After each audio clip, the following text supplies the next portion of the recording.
sir. Majlo. Sure, sir. You please carry on, and you are most welcome again whenever it is possible. Thank you very much, sir.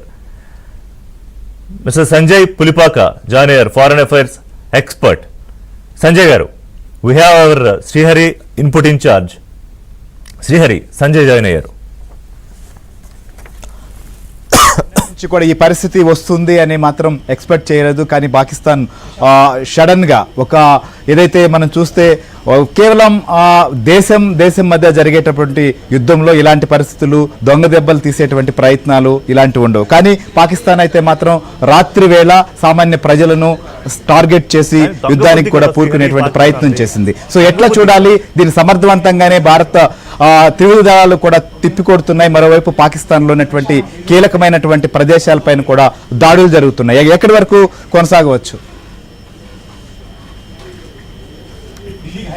Sanjay గారు right.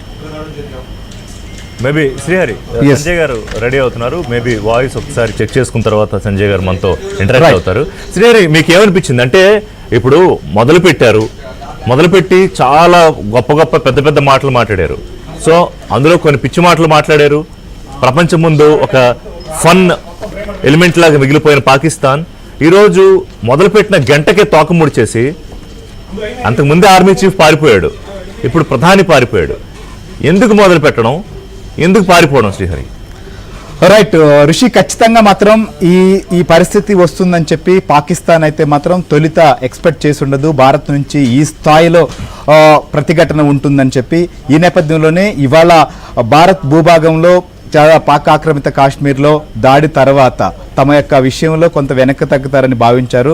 కానీ ఇవాళ ఏదైతే లాహోర్ కావచ్చు, కొన్ని important ప్రదేశాల్లో వెళ్ళి వారికి సంబంధించినటువంటి ఆర్మీ క్యాంప్ కావచ్చు, లేకపోతే ఎయిర్ బేస్ మీద కావచ్చు, వీటిపైన కొన్ని ప్రదేశాలపైన దాడులు జరిగాయి. ఈ నేపథ్యంలో ఇక ఉక్కిరిబిక్కిరవుతోంది పాకిస్తాన్ ప్రజల నుంచి, అక్కడ ఆర్మీ నుంచి కూడా ప్రభుత్వం పైన తీవ్ర ఒత్తిడి ఉన్నటువంటి పరిస్థితులు ఉన్నట్లుగా తెలుస్తోంది. ఈ నేపథ్యంలోనే తాము కూడా దాడి చేశాము, తాము కూడా తిరగబడ్డాము, తాము కూడా భారత్కు నష్టం కలిగించామని విషయాన్ని చెప్పుకునేటువంటి ప్రయత్నం కూడా చేస్తోంది. అందులో భాగంగానే ఈ దాడులకు కూడా తెగబడిందని మాత్రం స్పష్టంగా అర్థం చేసుకోవచ్చు.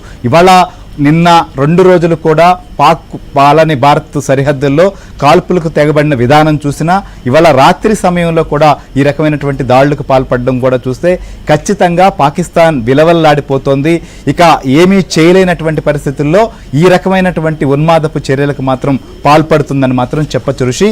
ఇక లేటెస్ట్గా ఉన్నటువంటి అప్డేట్స్ను కూడా మనకు అందించేందుకు మన కొలీగ్ నవీన్ కూడా మనకు అందుబాటులోకి వస్తున్నారు. తను కూడా మీకు అప్డేట్స్ అందిస్తారు. Yes, Naveen.